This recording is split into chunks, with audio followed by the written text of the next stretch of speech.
União Espírita Suburbana, no dia 14 de junho de 1969. O nosso desejo é gravar as palavras da nossa irmã Ivone Pereira, homenageando a nossa irmã Zilda Gama. A seguir, a palestra do nosso irmão Nilton Boechat. A seguir, vamos ouvir saudação pela nossa irmã Ivone Pereira. Com que o nosso Mestre Jesus Cristo cumprimentava os seus amigos e discípulos quando viveu entre nós, quando dizia: a paz seja convosco. E Jesus, até mesmo no modo de cumprimentar, ele demonstrava a sabedoria que trazia e o desejo amoroso de nos servir. Porque quando desejamos a paz a alguém, meus irmãos, estamos desejando tudo mais. Porque se nos faltar alguma coisa, não teremos paz. Então, em memória de Jesus, estendendo meu coração até vós, eu vos cumprimento, desejando aquela paz que o Senhor Jesus nos deixou. E então, parodiando o nosso mestre, eu repito, que a paz seja convosco. Nós gostaríamos de poder falar de improviso, mas os senhores, meus irmãos, compreenderão que diante de um orador, como nós temos hoje, seria petulância da minha parte falar de improviso. Certamente eu iria gaguejar muito.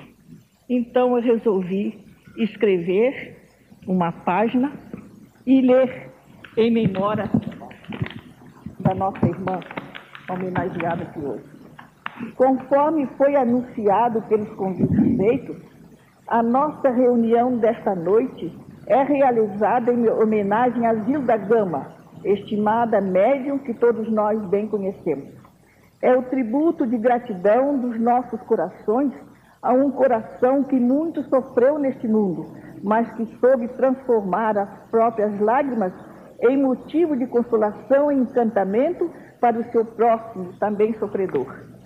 Quem viveu nas décadas passadas sabe o quanto de benefícios trouxe às criaturas sofredoras as publicações dos livros recebidos do espaço pela mediunidade de Zilda Gama.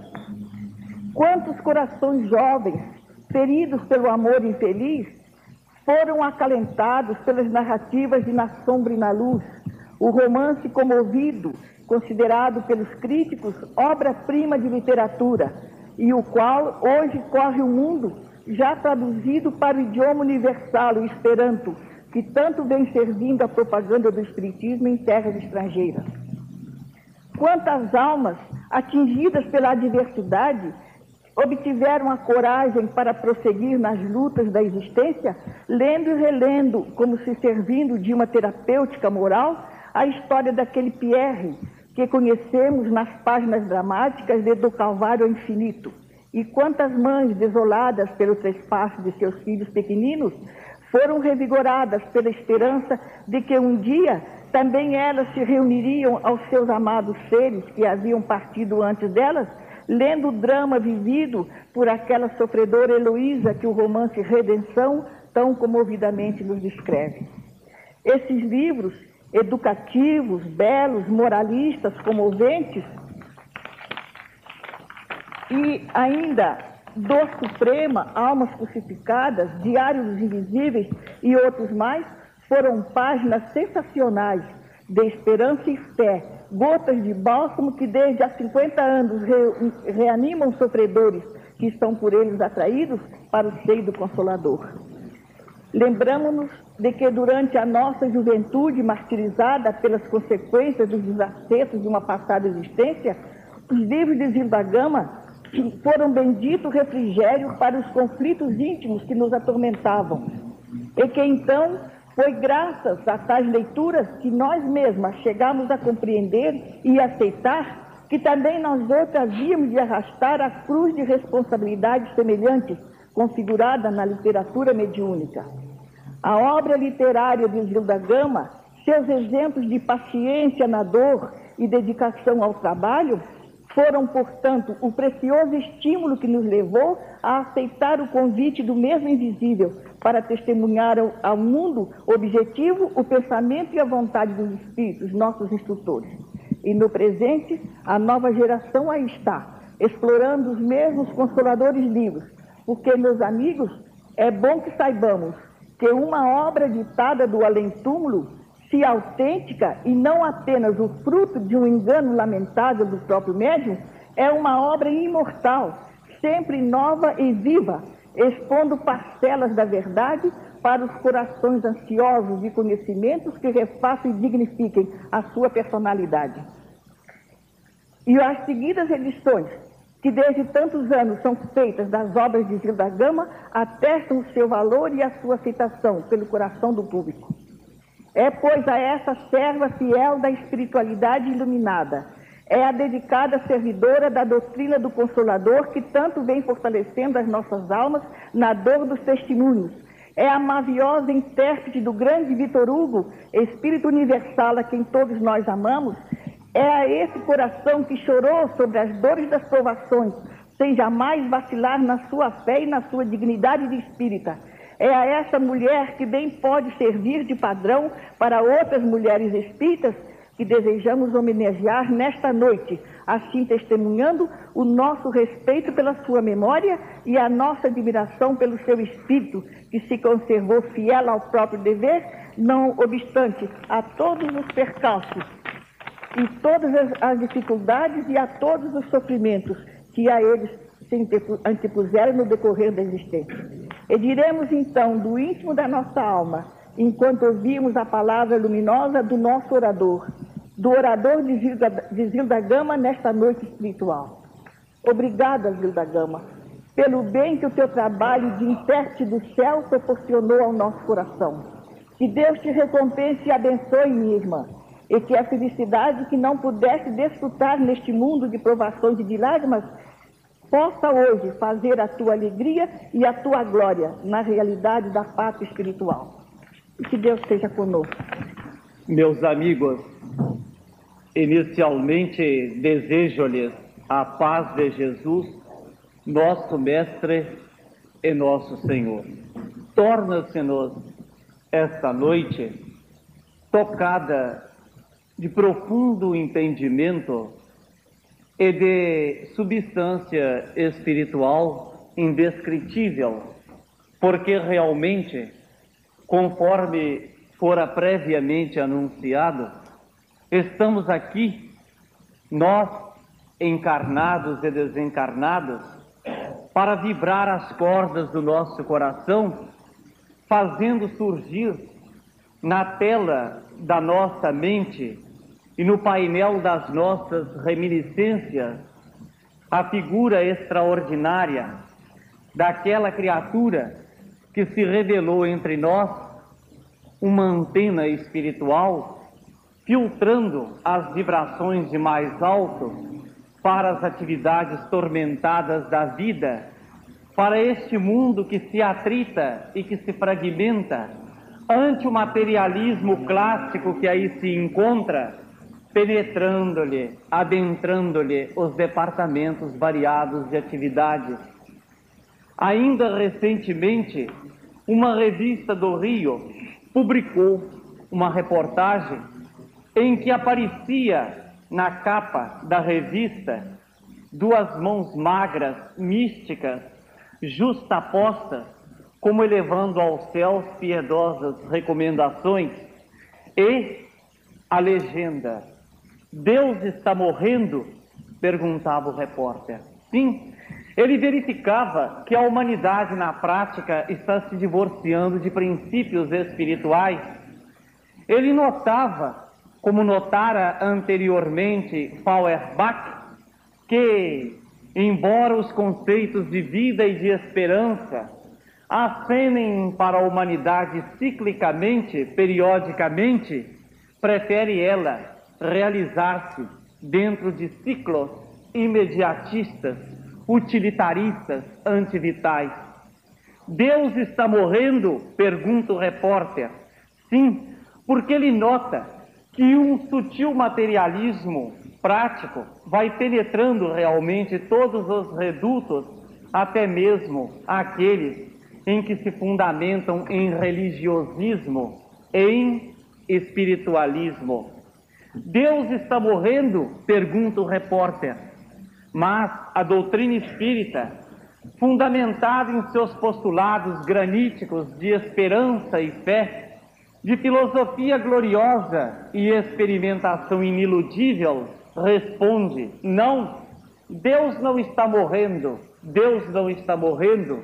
O que está morrendo é a concepção antropomórfica, é a ideia humanizada que se faz de Deus, pretendendo que o absoluto se contraia, se comprima e venha ao relativo em que se movimenta o ser, individual ou coletivamente falando, para resolver-lhes problemas de natureza material, de base utilitarista, até mesmo antifraternista. Este Deus antropomórfico não terá em verdade mais lugar na época contemporânea e na época futura, porque com o esclarecimento que se vai cada vez mais obtendo destes mundos diáfanos, cristalinos, translúcidos, vai se compreendendo que realmente o que importa é espiritualizar-se o ser, é derramar-se para além das suas próprias limitações, a fim de compreender a vida em sentido mais alto. Zilda Gama, com a sua mediunidade, ofertou-nos entendimento nestes climas de beleza. Zilda Gama, com a sua faculdade mediúnica, foi fermento precioso, levedando a massa inteira. Zilda Gama, pelo que realizou no painel espírita do Brasil, certamente é recebida por nós e pelo mundo espiritual como aquela irmã bem amada, digna de seu salário espiritual.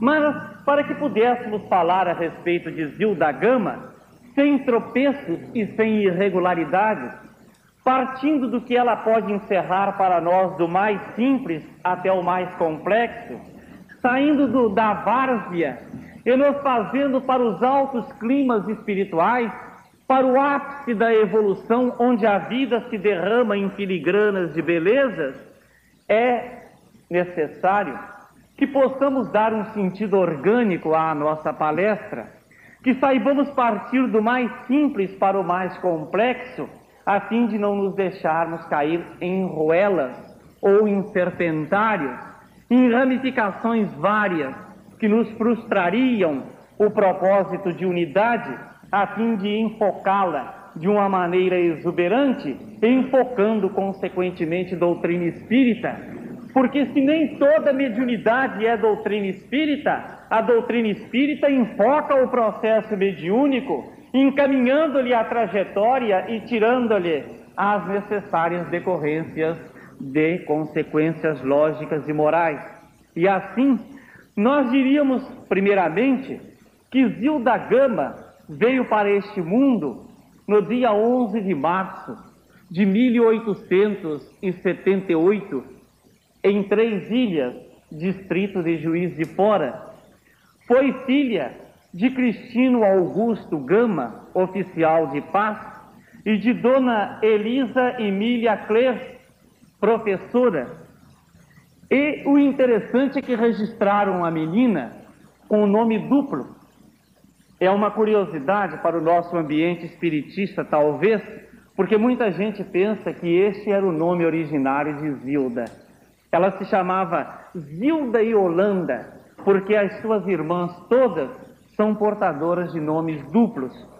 Nós temos aqui a relação que nos fora passado por parentes da família Gama e verificamos por ordem decrescente nas mulheres nomes duplos e nos homens nomes comuns, pessoais, e denotando assim a realidade, a lógica daquilo que falamos.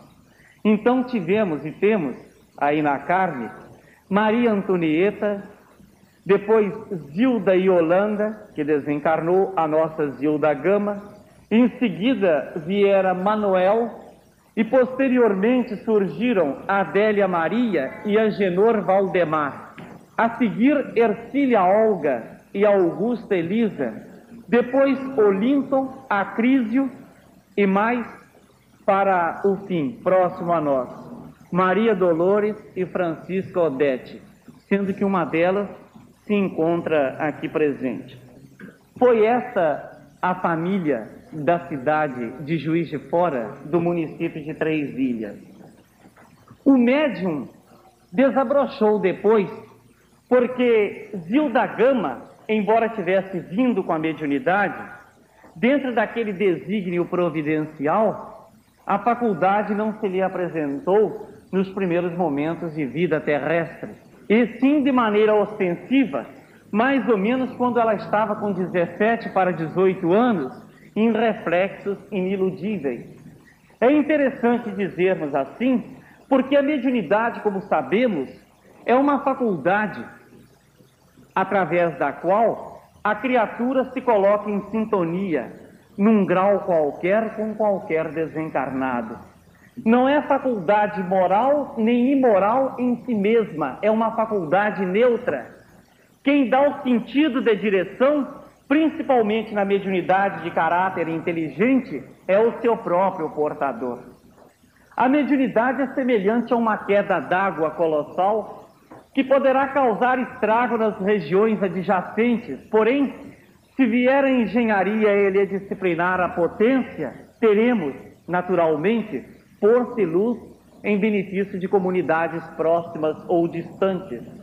Ou então, poderemos considerar a faculdade mediúnica semelhante a um pomar.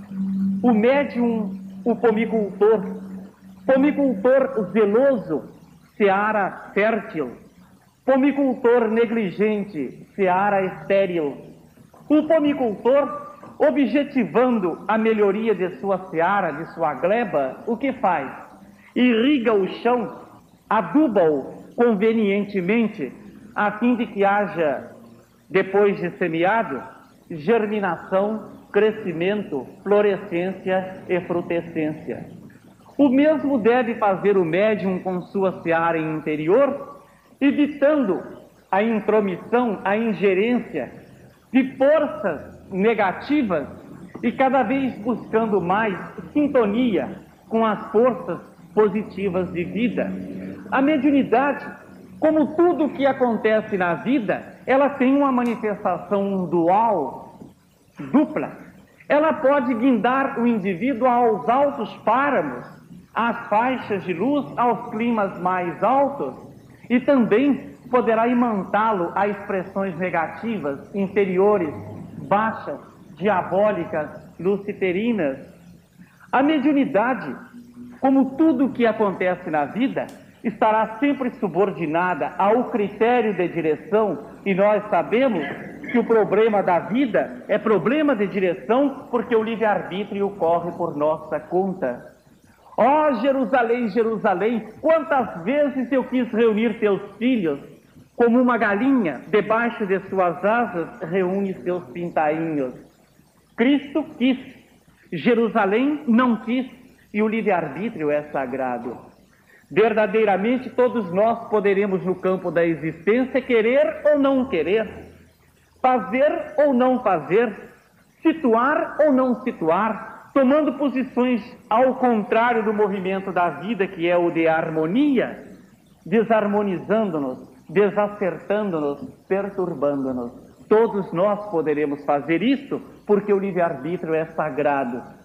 Mas estaremos consequentemente constrangidos a retornar e engolir os frutos podres que a nossa leviandade, que a nossa ignorância espalharem pelos humanos caminhos. Tudo na vida tem sentido duplo, e a liberdade do ser podendo afetar um ou outro prato da balança de acordo com a sua liberdade de agir. E assim, consequentemente, pessoas e circunstâncias, objetos e fatores os mais variados, com mensagens de luz ou mensagens de sombra, com possibilidades positivas ou negativas, em plenitude ou em carência. Todos nós assim nos encontramos ante a vida, examinando as coisas e delas recebendo reflexos, ressonâncias, os mais variados. O bisturi poderá se constituir num agente de cura na mão de um cirurgião, mas de arma perigosíssima na mão de um sicário, de um criminoso. A bomba atômica, que é oriunda do átomo e que destrói, incendiando e perturbando a vida, que é mensagem de negação e treva, por outro lado também do átomo se tira benefícios inúmeros que poderão ser pacificamente entornados na alma dos povos, beneficiando-lhes a trajetória e modificando o progresso.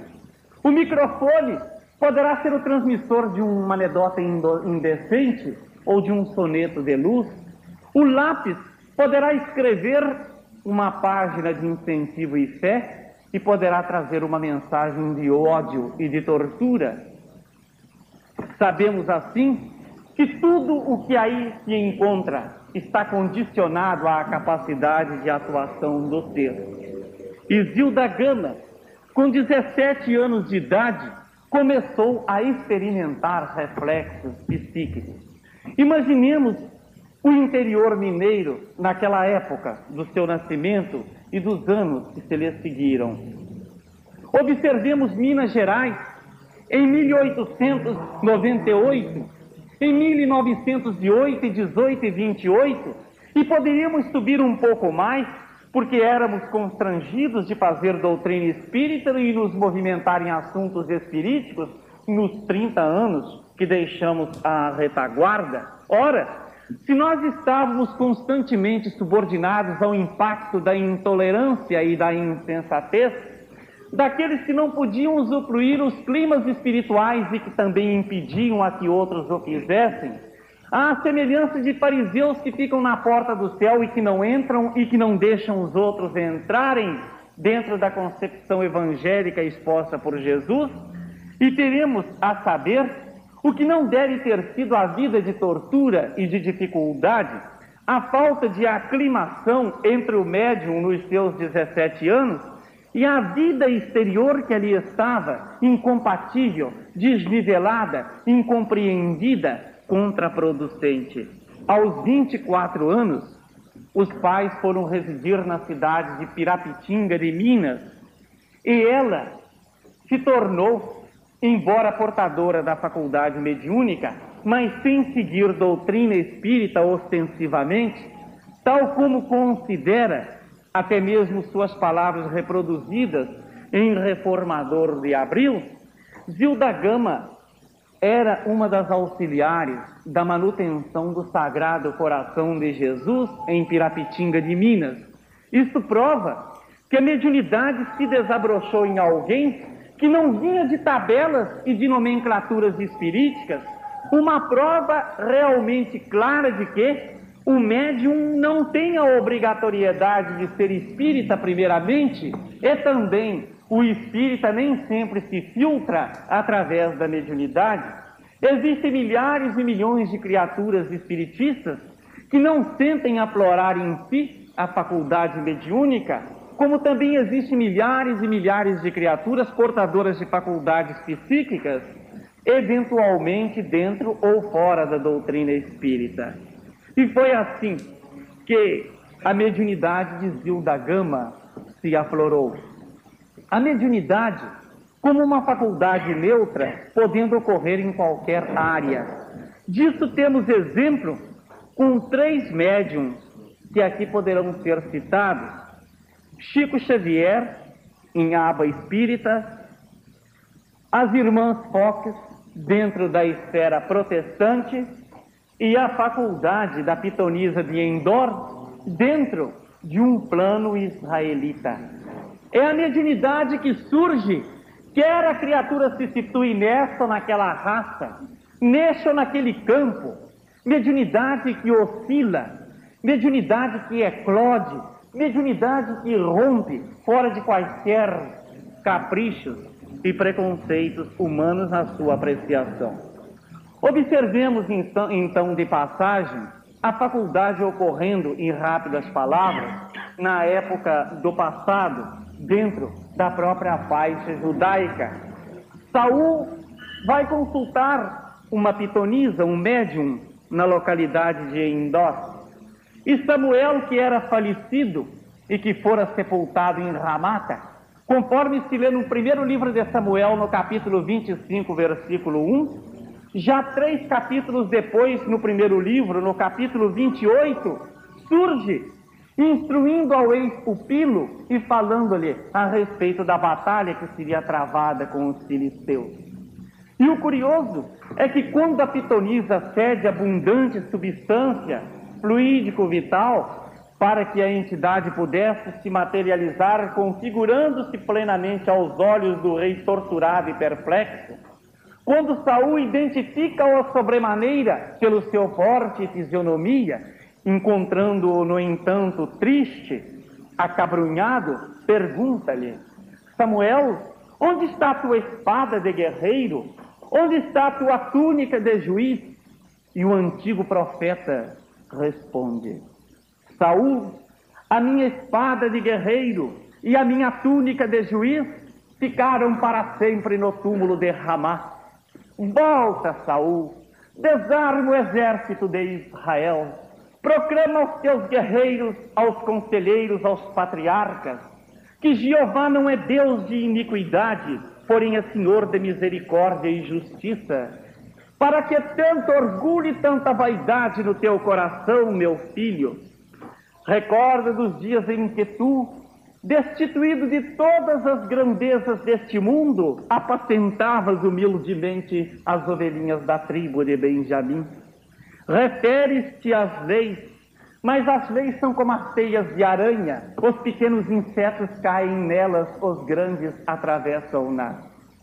Referes-te às vitórias humanas, mas elas se constituem em fracassos e dores à luz do Espírito. Volta, Saul, e conta essas coisas à nossa gente. E o rei torturado, frente a frente ao juiz desencarnado, hesita, reticencia-se profundamente e responde: mas eu não posso fazer isso, Samuel. Se eu disser essas coisas à minha gente, o que pensarão de mim os patriarcas?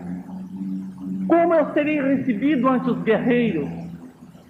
E Samuel, prestes a despedir-se, para retornar ao plano de origem, lhe diz: se tu não queres ouvir a minha voz, se tu te recalcitras ante os meus conselhos, amanhã o exército de Israel cairá às mãos dos filisteus e tu e os teus estareis comigo.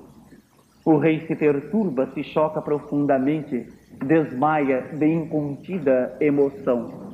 Jonatas, Aminadab, Armone, Mefibosete e todos os outros parentes que poderiam garantir-lhe a realeza, depois pereceram na batalha de Gilboé.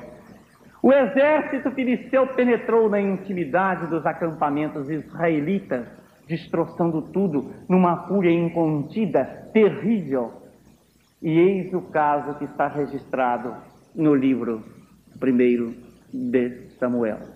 É a mediunidade que surge, porque a Bíblia não nos diz que era o diabo quem se comunicara, mas fala no antigo profeta Samuel.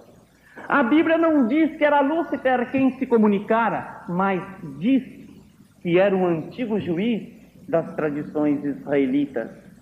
É o fluxo mediúnico ocorrendo insofismável, página adentro dos séculos, e em manifestação mediúnica insofismável para o século presente.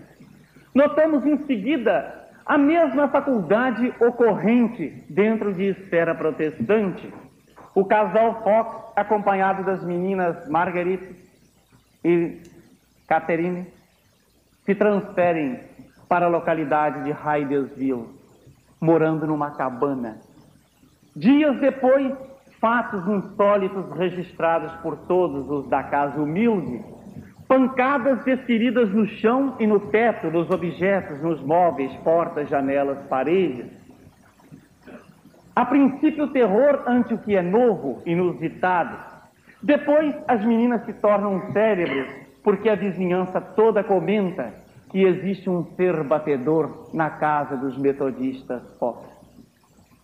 E em seguida, ante o bulício do povo, porque está agitado ante o natural.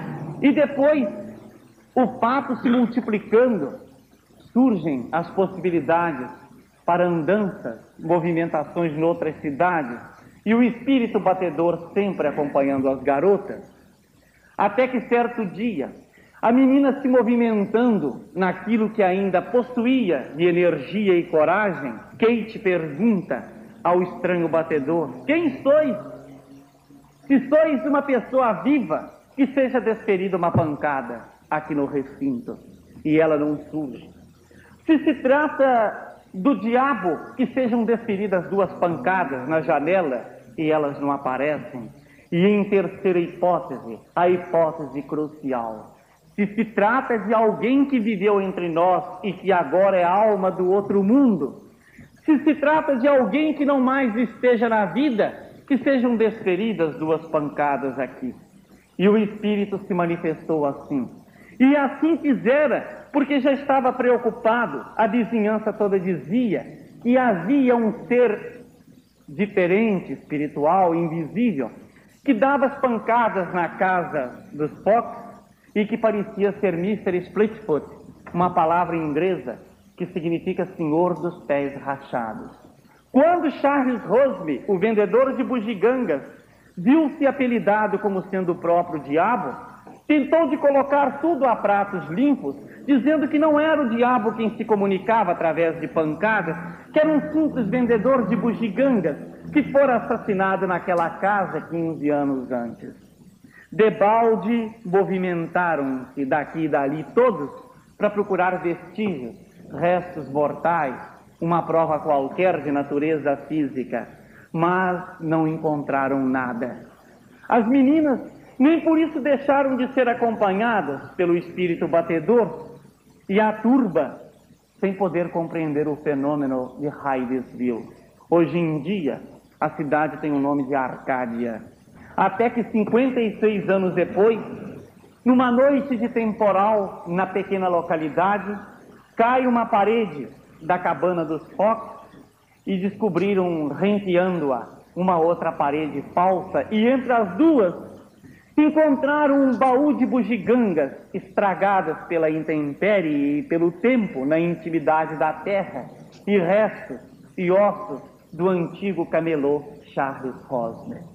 As meninas se tornaram célebres, e com esta passagem, cujo início se deu em 31 de março de 1848, com essa passagem o mundo mudou as suas esperanças, penetrando dentro de cogitações espiritualistas e espiritistas, começando assim o chamado espiritualismo moderno. Temos, portanto, amigos, o processo mediúnico se manifestando dentro de base protestante, a mediunidade não pedindo licença e se fazendo penetrar, e penetrante dando a sua mensagem de vida e de esperança.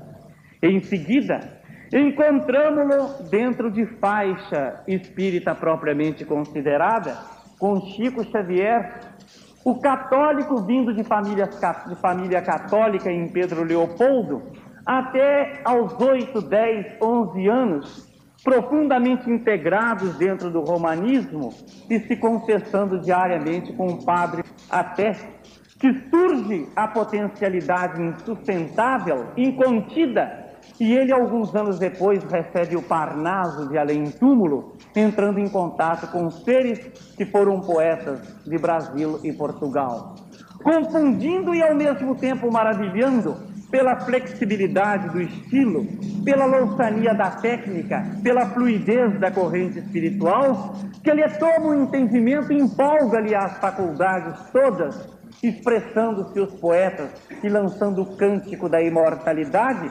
dizendo que a sepultura não guarda erros de ninguém e que aqui, ali, além alhures, nós seremos visíveis e invisíveis artífices de nossa própria imortalidade. Mediunidade que surge na base de valor probante, do fenômeno que se manifesta autêntico e insofismável, do fenômeno que se apresenta a si mesmo dispensando as chamadas deduções e interpretações exteriores, como o fazem a metafísica de Richer ou a parapsicologia de Heine. É aquele fenômeno grandioso que, quando surge, se torna profundamente palpitante de vida e de esperança. Uma prova disso Dona Angelina del Mônaco, da cidade de Guaratinguetá, ganha o recinto do Centro Espírita Luiz Gonzaga, em Pedro Leopoldo, e no anonimato se faz. Chico Xavier está atendendo algumas pessoas na fila para, por enquanto, o atendimento daquele que se seguia e chama, embora afastada dele, a umas 10 pessoas.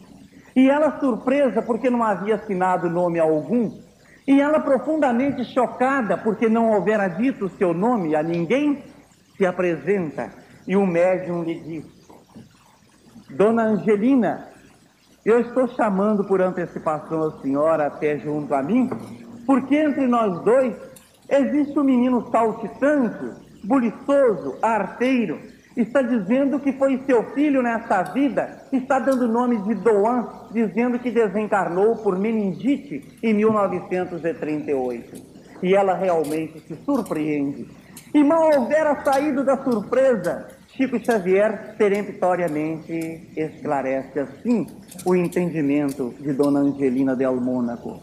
Doan está falando que se encontra satisfeito, está jubiloso, porque ele conseguiu influenciá-la de tal modo, no sentido de que a senhora viesse até aqui, justamente na data de hoje, porque quer apagar as suas velhinhas em Pedro Leopoldo, e ela era a aniversariante do dia, sem que ninguém soubesse. O menino que foi entregue à terra, mãe comum das formas perecíveis, o menino que estava fora do plano de cogitações imediatas, o menino que se contou como uma alma a mais neste mundo, continua vivo, porém invisível, continua vibrante, porém não registrado dentro dos processos humanos comuns. O menino continua vibrando paz e esperança, elucidando, informando, orientando. O evangélico dos 3 primeiros tempos de cristianismo, que ressurge dentro da exuberância espírita, trazendo o atestado da vida que nunca morre. É aquele centro de consciência que tanto o cristianismo primitivo e o espiritismo, na doutrina do século XIX e do século XX, evidenciam como bandeira da luz para o homem que está entregue à noite milenar, em que pontifica, em sua triste ignorância. Se nós caminharmos pelas ruínas dos cemitérios de Calixto e Priscila, no coração de Roma, vamos encontrar nas catacumbas cristãs os mesmos epitáfios, os mesmos dizeres, as mesmas afirmações de vida, numa prova eloquente de que os cristãos do passado e os espíritas do presente não tinham e não têm o seu centro de vida na carne perecível, e sim no espírito imortal. Vejamos os dizeres que se encontram nessas catacumbas. Gláucia, querida filha, estamos sempre juntos. Lina, jamais te esquecerei. Flávia, glorificada na arena. Festo, Jesus te abençoe. Crescêncio, vive. Sempre frases que afirmam a vida e que não a negam jamais. Sempre frases que trazem um conteúdo de substância, um conteúdo de espiritualidade, a exuberância da vida, tal como Cristo nola houvera ofertado, quando nos diz de maneira espontânea: vim para que tivesseis vida, vida em plenitude, vida em abundância. E hoje surge o Espiritismo em base granítica de manifestação através de riquíssima fenomenologia, desde os simples casos de psicofonia e incorporação, aos de ectoplasmia ou de materialização complexa, em que aqueles seres que supunhamos para sempre ausentes do nosso olhar surgem, configuram-se, tangibilizam-se, executam todos os atos de natureza humana e trazendo-nos então à prova de imortalidade. Zilda da Gama, quando se manifestou em sua mediunidade, muito sofreu, porque realmente havia um desencontro entre a alma dela e a vida contingente. Havia um desacerto entre todo aquele fulgor e toda aquela exuberância de psiquismo, sem poder exteriorizar-se convincentemente, porque dentro da convenção humana não lhe podiam entender, pelo menos os que estavam circunjacentes, pelo menos os que se encontravam próximos dela, a mensagem que se filtrava, que se filtraria e que se filtrou por muito tempo através da sua mediunidade iluminada.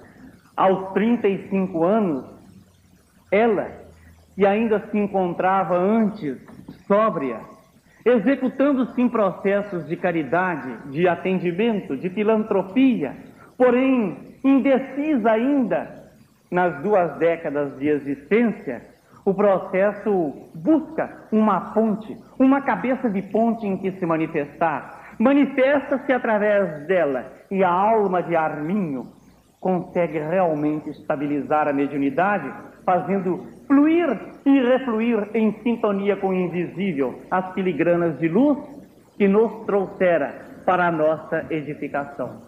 E assim, aos 35 anos de vida corporal, realiza a psicografia de Na Sombra e na Luz, um romance que tanto consolou corações, um romance que acendeu claridades abençoadas na faixa mental e sentimental de muitos que se torturavam e que se perdiam pelos índios caminhos, pelas estradas negativas.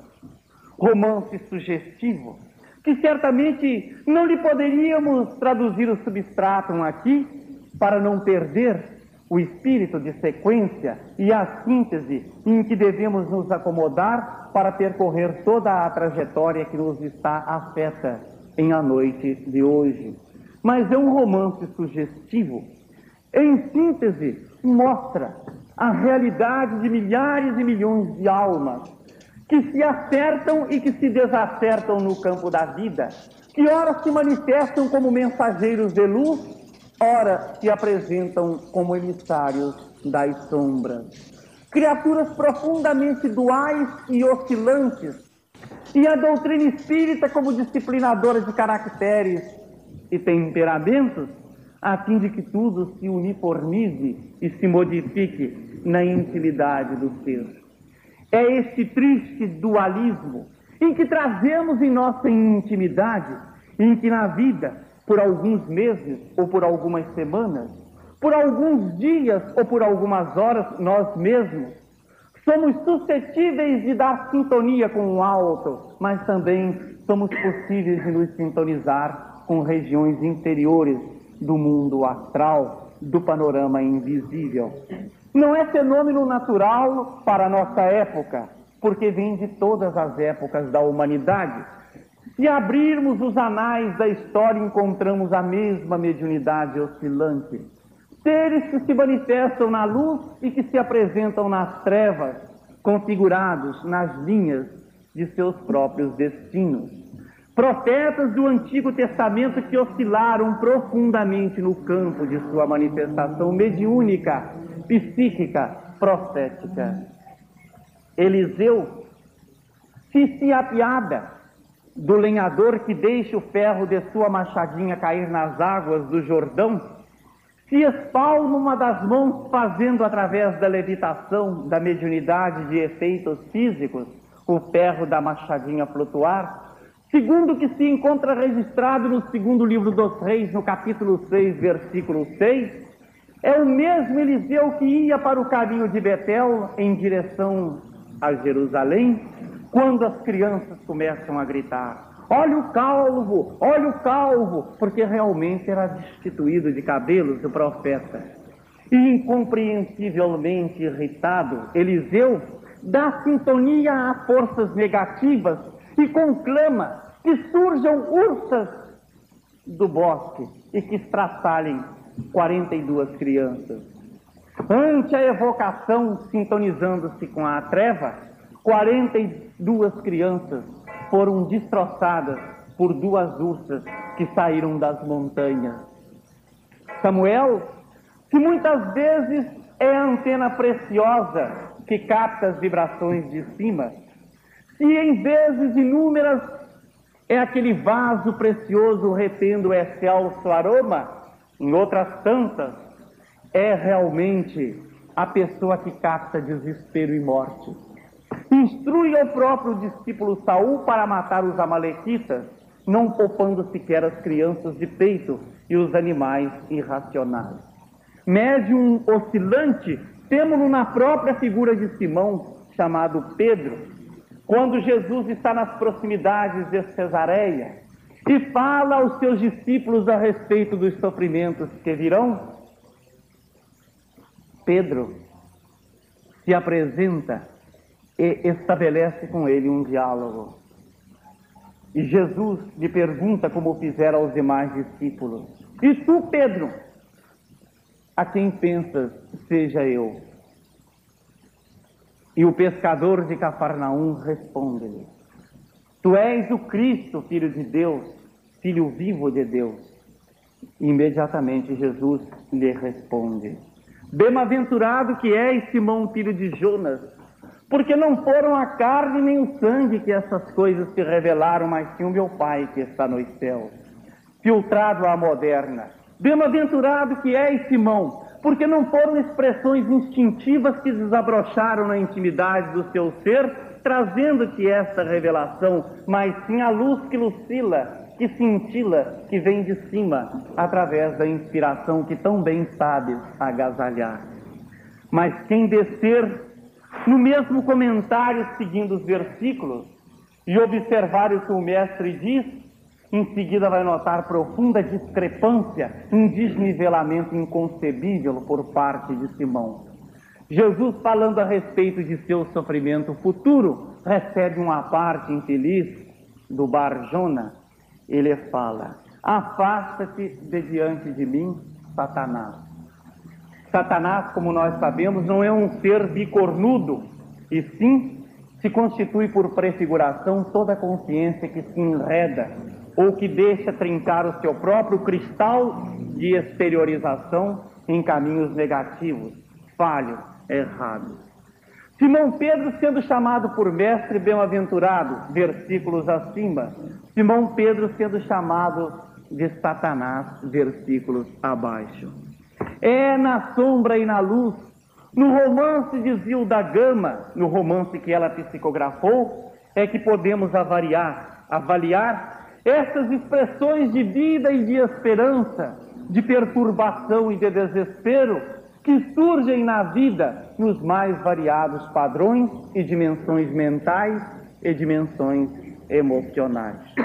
Se não for a mágica chave da reencarnação abrindo a porta do mistério e mostrando a pluralidade das vidas e as decorrências que se lhes pode tirar, não se poderia compreender esta variedade de seres com mensagens multifárias diversificadas no campo da vida.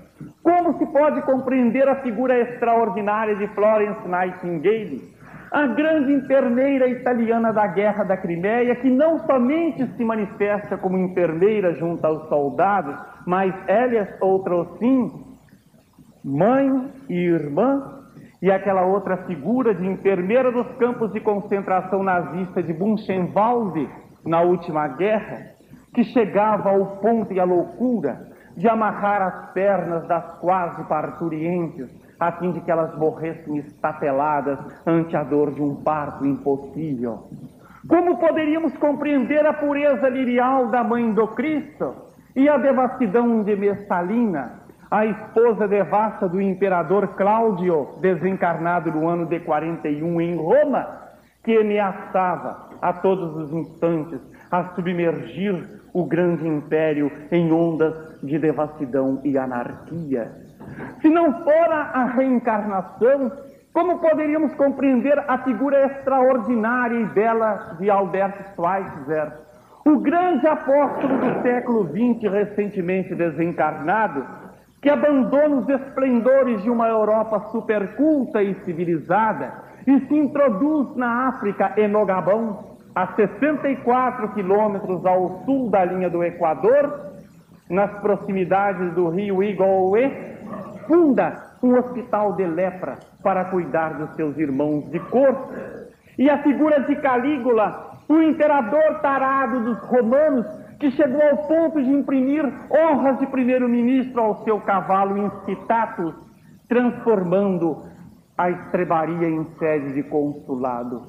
Que coisa é essa que avança e que recua, que brilha nos séculos e milênios e que se apaga como expressão de morte e desilusão?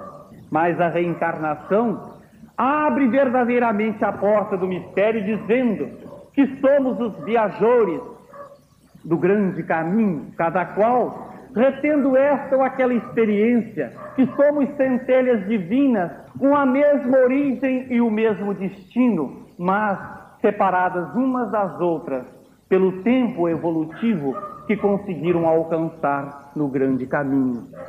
Sem a chave da reencarnação, que dar-nos-íamos assombrados e a nossa inteligência se estilhaçaria, porque não teríamos o sentido de unidade para apreciar a linha do destino, a linha da vida, com suas possibilidades e as suas carências. E chegaríamos à terrível premissa de que, ante a humanidade que está aí se desajustando, se confundindo sem norte, sem destino, sem posição real no ser, chegaríamos à conclusão de que Deus está querendo salvar o gênero humano e não pode, ou Deus está querendo ou está podendo salvar o gênero humano e não quer. Se Deus está querendo salvar o gênero humano e não quer, Ele não é todo misericordioso. Se Deus quer salvar o gênero humano e não pode, Ele não é todo poderoso. Isso se nos ativéssemos a ideia de uma única vida, que abrisse no berço e que se encerrasse no túmulo sem diretrizes essenciais, sem uma sequência que viesse de trás e sem um prolongamento através de avatares, de reencarnações variadas no grande campo da existência.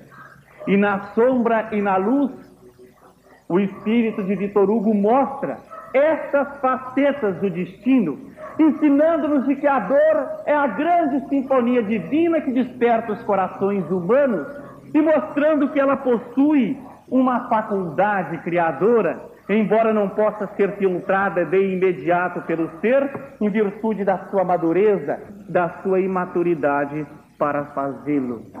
E o mesmo Victor Hugo, que nos brinda com essas páginas maravilhosas do romance inesquecível, como querer alargar conceptualmente o nosso entendimento, como querer elasticar a nossa memória e desenvolver as nossas percepções espirituais, nos brinda com o livro Do Calvário ao Infinito, mostrando que realmente, através da dor, a criatura pode ressarcir, recompor, reajustar o seu ontem de negações e miserabilidade, encaminhando-se para novos rumos e para outras perspectivas, mostrando que do Calvário se abriram possibilidades de luz para a humanidade inteira, se Cristo brilha no Evangelho, esplendora na exemplificação. E o mesmo Victor Hugo nos traz em seguida o livro Dor Suprema através de Gil da Gama, mostrando a concepção da dor não através de filtragem materialista, mas através de entendimento espiritual, mostrando que a dor não pode ser entendida pelo tipo comum e maturo para perceber estes amplíssimos horizontes. Por isso é que quando o sofrimento ressona num ser interior ou sumamente atrasado, quando o sofrimento moral bate, ele recebe mal porque acredita ser a mensagem de desespero e de negação, de prejuízo e de perturbação no seu próprio existir. Não podendo compreender coisas espirituais, sentindo-se ainda imaturo para a vida, a dor se lhe manifesta como se fosse uma dor estrago. Mas depois ele evolui, alarga-se um pouco mais, derrama-se para além daquelas suas medidas de antes, e a dor que se lhe apresentava como dor estrago, dor prejuízo, passa a ser considerada como dor criação. Tais processos existem no ser e tais seres existem nos processos de dor. A dor criação que faz com que a criatura medianamente evoluída possa filtrá-la e multiplicá-la em bênçãos ou em obras do bem, no campo do amor ou na faixa da arte. Dor criação que sacode profundamente o psiquismo e fala percorrer vias até então não sondadas, não buscadas, não vividas. Aleijadinho, Antônio Francisco Lisboa, que viveu nos idos de 1836 nas Minas Gerais, e que foram responsáveis por aquelas obras de estatuária que se encontram nas igrejas de Congonhas do Campo e Sabará, Antônio Dias e São João del Rei e outras cidades mineiras, é bem a manifestação da dor, realizando no ser através de um processo criativo. Aquelas figuras esculpidas em pedra, sabão ou cedro rosa, que se encontram no adro da Igreja de Bom Jesus do Matozinhos, em Congonhas do Campo, é bem a manifestação da dor num processo criador, porque quem observar as figuras talhadas na pedra-sabão de Jeremias ou Isaías, de Elias, de Amós, encontrará nos profetas, nas mãos grandes e retorcidas, as próprias mãos do escultor deformando-se na doença que mais tarde o vitimou. Daí o Espiritismo surgir e dizer que as grandes criações são filhas das grandes dores, porque em realidade, se não houver uma maceração interior, se não houver um acendramento espiritual, se não houver uma ressonância no ser, se não se sensibilizar o mundo interior, ele é impotente para ver a vida, para sentir em seus fulgores e em suas palpitações. E aquela dor que primeiramente era estrago, e que depois se modifica para a dor criação, tal como nós aqui estivemos ligados, pelo exemplo de Antônio Francisco Lisboa, se transforma mais tarde, no ápice, na crista da onda evolutiva, como a dor-paixão. Tal como fora experimentada por Jeremias e Cristo. Jeremias sendo apedrejado pelos próprios conterrâneos na cidade egípcia de Tafinis, gritando paz, paz, quando as pedras o lapidavam e choviam a derredor. E Jesus Cristo, abandonando o mundo através dos braços tristes e silenciosos do Calvário, com a mensagem de paz e de fraternidade. Das 3 cruzes que se levantaram no Gólgota, partiram 3 gritos de dor, e cada qual gritou no plano de sua madureza. Para o ladrão da esquerda, tradicionalmente chamado Gestas, a dor foi de revolta, de desespero. Se tu és Cristo, desce da cruz e salva-nos. Para o salteador da direita, de alguma forma modificado pelo sofrimento e por outras reflexões, a dor fora a dor de arrependimento. Senhor, lembra-te de mim quando estiveres no teu reino. E a dor do centro, do grande iluminado que deixou a mensagem para os milênios e séculos futuros, foi a dor da piedade, a dor do perdão. Pai, perdoa-lhes, porque não sabem o que fazem. 3 sofrimentos exteriores segundo o plano de relação por fora. 3 crucificações aos olhos de todos, mas cada qual vibrou a mensagem que poderia externar segundo o seu plano de maturidade íntima. E eis que caímos no romance Redenção, aquela redenção de que nos fala a doutrina espírita e que Vitor Hugo reforça no romance psíquico mediúnico, dizendo-nos que ela um dia se elegerá como soberana de nossa intimidade, retirando-nos de trevas abissais, de abismos profundos, movimentando nosso psiquismo rumo à luz. Dizendo que por enquanto estamos às voltas com o nosso próprio passado, enredado nas trilhas magnéticas de nossa insensatez, em milhares e milhões de experiências negativas e de paixões turbulentas que arquivamos, levianos e inconsequentes, na dobra dos séculos, nos reflexos íntimos. No entanto, surge a mensagem evangélica de realização interior na aplicação da vida diária.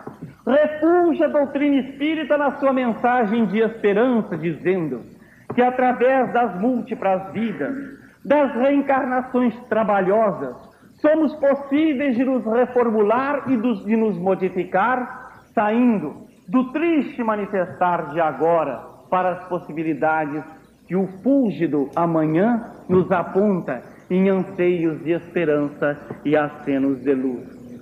Além dos romances maravilhosos que nos foram ofertados pela mediunidade de Zilda Gama, é interessante referendarmos aqui um livro que é pouco conhecido nos arraiais espíritas, porque surgido em 1929. Queremos nos referir ao livro Diário dos Invisíveis, onde pontificam maravilhosos seres do mundo invisível, trazendo também a mensagem, o estilo, a técnica de que eram capazes para demover o pensamento materialista, para secundar a vida em esplendor espiritualista, para mostrar ao homem que ele é o artífice da sua própria imortalidade ante as luzes que o fecundam no seu jornadear eterno. É neste livro Diário dos Invisíveis que se encontra uma mensagem transmitida pelo espírito de Allan Kardec, mensagem que refulge em todo o seu esplendor, em toda a sua autenticidade, porque Zilda Gama, quando recebeu esta obra, estava em fase áurea, flórea de mediunidade, e dizia, defendendo por si própria o seu presente cheio de realizações e a sua capacidade fecundante, moralizadora, como médium que soube realmente substancializar o seu próprio destino e trazer uma mensagem de afirmação plena à luz da doutrina espírita. Zilda Gama, em 1920, teve o seu nome buscado para uma escola que fora criada pela poetisa Rosália Sandoval na cidade de Maceió, capital de Alagoas. É uma organização que pertence ao Centro Espírita Melo Maia, e Zilda Gama não pôde nunca, em sua trilha humana, dispor da possibilidade de ir a Maceió para conhecer aquela escola que lá se encontra, trazendo bênçãos para todos os que lhe buscam o teto gasalhoso. Mas nós sabemos que a vida não se acaba, que desatrelada do corpo, ela pode realizar plenamente os seus intentos, ainda mais se for a emissária do bem, ainda mais se for a mensageira da esperança, ainda mais se for a vexilária da fé. E agora, fora daquela armadura que largou, com 91 anos de passagem entre nós no dia 10 de janeiro, pode perfeitamente assistir-nos a todos, trazendo-nos a sua alma perfumada e encantando-nos com a sua exuberante formação evangélica e espírita. Oxalá todos nós pudéssemos, os que nos encontramos ainda por este mundo, dispor da possibilidade de 10, 20 ou 30% daquilo que se constitui a vivência, a beleza da alma do espírito de Zilda Gama, melhormente dizendo. Esta é a homenageada desta noite. Muitos nos perguntaram, mas por que motivo homenagem a Zilda Gama? Não deveria se chamar necrológio? Necrológio é um nome que soa mais dentro de base humana, mas dentro dos nossos arraiais, a palavra morte não pertence ao nosso vocabulário. E de dizer a toda a gente que a vida, há sempre vida, a vida é eternamente, como nos diz o poeta Rodrigues de Abreu, através da mediunidade de Francisco Cândido Xavier. Situamo-la como sendo homenagem mesmo, porque para nós, quem desencarna, simplesmente desencarna, não morre. Se para a grande maioria a desencarnação se constitui automaticamente a retirada de alguém do campo das formas, para Zilda Gama, em realidade a desencarnação foi um alvará de libertação, porque, segundo o que temos conhecido e o que temos sabido, foi uma grande mensageira do bem, da vida maior, que se reencarnou em terras do Brasil para a grande missão que deixou, para a grande mensagem que ofertou a todos aqueles que estão entregues a capítulos provacionais dentro da sua fieira evolutiva. E quando pensamos na companheira que está viva, embora invisível, e quando conjeturamos de quanto não estará ela sendo digna de seu salário, porque soube representar a misericórdia de cima, soube realmente estabelecer-se como base de esperança nas atividades espíritas do Brasil, somos realmente tocados pela ternura, pela alma de arminho que ela fora, pela ressonância espiritual que ela nos pode dar a todos nós, que aqui nos encontramos, por enquanto, pelos humanos caminhos. E ela desenhada em nosso painel mental, ela configurada em nossa base de mais íntimas e carinhosas considerações, receberá do nosso coração o preito do nosso amor. Procuramos fazer com as nossas mentes, incidindo a nossa vontade no fluido cósmico e dele realizando o desabrochar de um lindo buquê de flores espirituais, a fim de que ela receba esta homenagem do nosso coração, do nosso afeto, do nosso amor. E na época atual, tão cheia de grandezas materiais, mas pobre de amor e carinho, na época atual em que sentimos o homem bater recordes por fora, mas na impossibilidade de vencer-se a si mesmo agente de todas as transformações exteriores, na época atual em que sentimos o pobre ser atropelar-se e desajustar-se, caminhando cada vez mais para fora de si mesmo, perdendo a noção de unidade, quando deveria realizar as caminhadas avessas, buscando a intimidade do próprio ser para unificar-se e compreender a vida, sem as lantejoulas que aí estão, que só sabem distrair e confundir o ser, derramadas em toda parte, os Espíritos do Senhor, uma vez encontrando nosso coração predisposto, poderão transformá-lo numa caixa de ressonância, recebendo as melodias espirituais e as mensagens de cima.